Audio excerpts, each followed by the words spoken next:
everybody. Welcome to another episode of Bubblegum Reviews. My name is Steve, and today I'll be reviewing the TV show, NYPD Blue. So this is the first time I've seen this show. I actually was going to watch the show a while back ago after my first watch of Hill Street Blues, because personally, I feel like this show is the one that comes after Hill Street. I know it's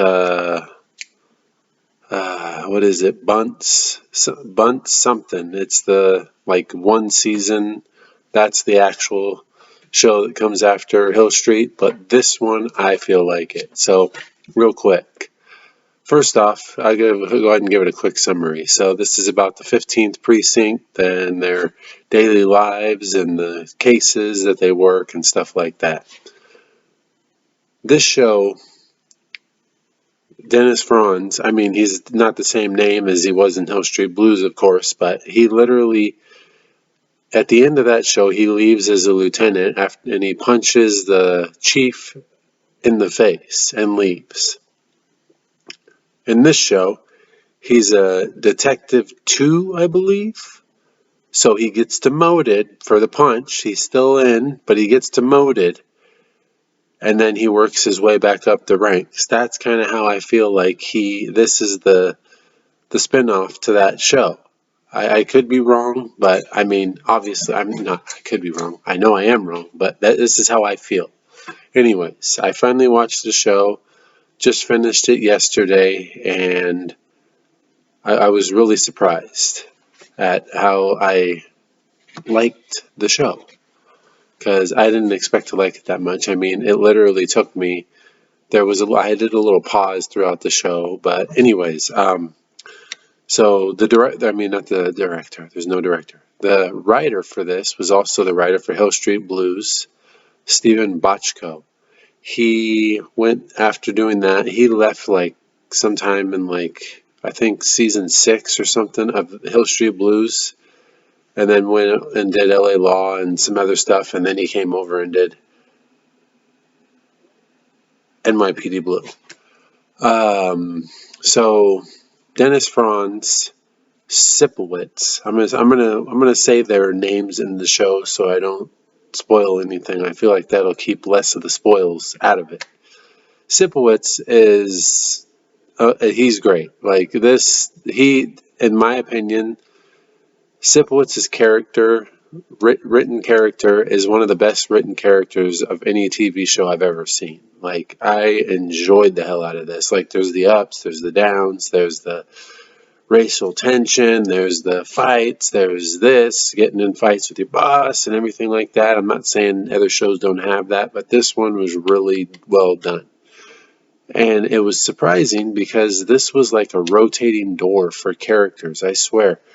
Every time I was like, man, I really like this guy. Next week, he's out of the show. It's like, what the hell? This just revolving door, man. So one thing that I noticed in the show that I thought was kind of hilarious is Sipowicz does this all the time. All the time. And in Hill Street Blues, you watch him in that, and Dennis Franz in that, of course. But you watch him, he does this, and then, I swear, it's so funny. When it gets closer to the end of NYPD Blue, he stops doing it as much. But in the beginning of the show, it's like his trademark, man. It was hilarious. But yeah, it was good. So, let's see here. We got Rodriguez, Martinez, and there's others, but these are the three that really I kind of didn't like that left. These are three people that ended up leaving the show. And Fancy. Rodriguez, Fancy, and Martinez. Fancy was the lieutenant. Martinez was the detective with Medavoy. And Rodriguez was the lieutenant that took over after Fancy left. Man. Oh, and let's not forget the biggest was Simone.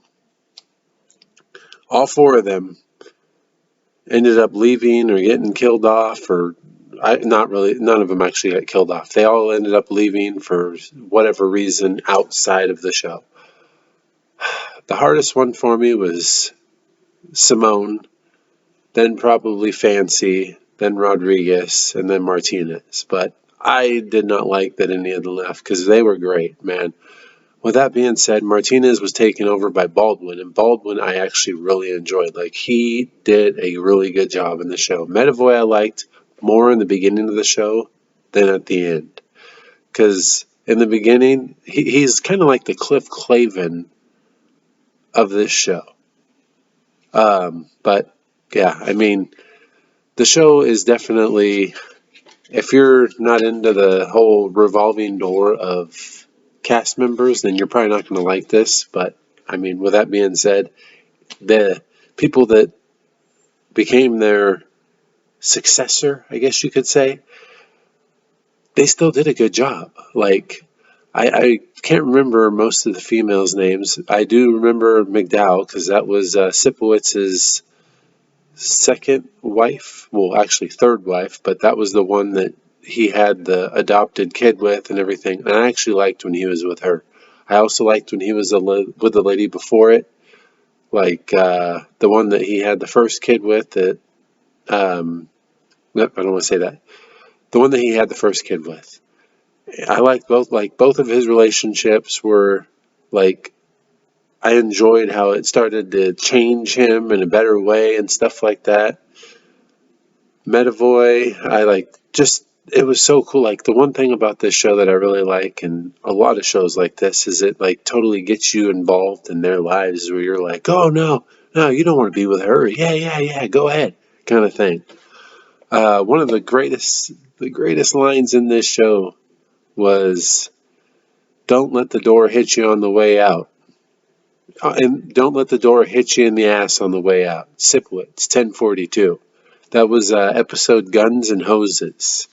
So the one thing that really frustrated the hell out of me, well, actually a few things, but one thing for sure was the court case for Rodriguez. Like, him and the guy that he had the whole court case against, that ending, man, that killed me. Like, I know they did it for more of an effect to be like, oh man, that's crazy kind of thing, and be like, that's how some of this stuff actually turns out.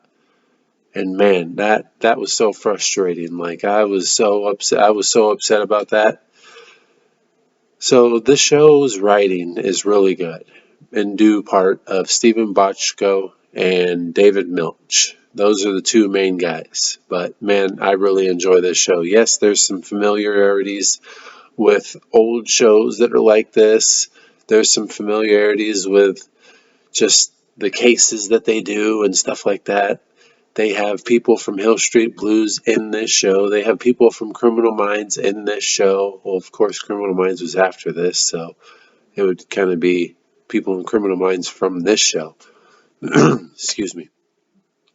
But this show, for having the revolving door of people, because usually shows like that, I will say, after Simeon left, I literally took like a 3-week period of not even watching the show because I watched the first few episodes after he left, and I'm telling you, man, I literally was just like, I don't know if I'm going to be able to finish the show.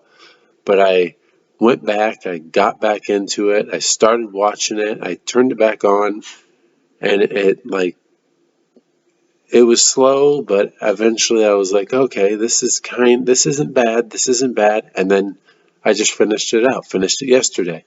So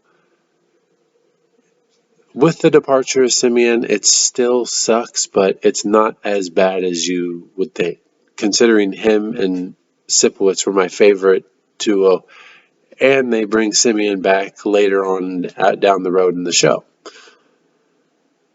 The ending of the show, the last final season was the hardest season to watch of the show, just because it was very cluster freaking just a mess, in my opinion. With that being said, they did one of the best things they could have in this show, promoting Sipowicz. Just those final few episodes where they promoted him and everything like that were great. I don't want to say what happened or anything, because if you haven't seen it, I don't want to spoil it, but I really enjoyed that part of it. The one thing I didn't like is the fact that at the very, very end of the show, the last episode, it almost felt like they were getting ready for the next episode for the next season to come out, and they didn't realize that they were going to be getting canceled. So it kind of left it to where you're kind of like, well, wait a minute. But at the same time, it kind of didn't. Like it was like in and out on that part. But I really enjoyed this show. Like I really enjoyed how they did it. The people, the actors working together did a really good job. I mean, there was a few of them that I wish would have never been in the show, but what can you do? Other than that, I mean, as I've said, this is a really good show. If you're into the crime shows like Criminal Minds, like Law and Order, like CSI Miami, like any of this stuff, this one, if let me just put it this way: if you like Hill Street Blues, I recommend you watch this. Like this show is the show to watch. It surprised the hell out of me. I ended up liking this a lot. So, writer and creators Stephen Bochco and David Milch. These are the main two guys for the show. David Milch has done other work on Deadwood, the TV series. I've seen it, I like it. Stephen Bochco, Hill Street Blues, LA Law, and Silent Running. What the hell? I didn't know that. IMDb gave this a 7.6 out of 10. Rotten Tomatoes and TV Guide both gave it an 83%. Dog Bones gives it a 8.5 out of 10. I can't stress it enough. If you're a fan of Dennis Franz, I'm telling you right now, you're going to really like this show because he sticks through the whole show. He's the only person to start episode 1 and finish the final episode. Like from start to finish, he's the only person. There is a close second, but it's let's see. The theme song, hit and miss. I mean, it wasn't anything special, but it wasn't terrible. Mike Post, he's done some other stuff. I believe he did Hill Street Blues as well. But reasons to watch it: Dennis Franz, the writing, the I guess you could say 90s feel. It's not. I don't know. I'm just like there's so much, man. This show surprised the hell out of me. I just tried to dummy this down a lot less than the amount that I actually had to talk to you guys about this, but I'm still at 13 minutes in. But hey, anyways, so interesting. It's actually won 20 Emmy awards. I believe one of the awards that was won was Dennis Franz got Best Actor in this. There's no budget or box office for this. Interesting fact, like I said earlier, Andy Sipowicz is the only character in the show who appeared in all 261 episodes. The second closest was Greg Medavoy at 256. So, yeah, that's all for that. You guys have a good day. Check out my page, like and subscribe. Check out my Letterboxd page. And this will be what's up next. Hatfields and McCoys. It's a mini series, I think 3 or 4 episodes. So stay tuned. You guys have a good one.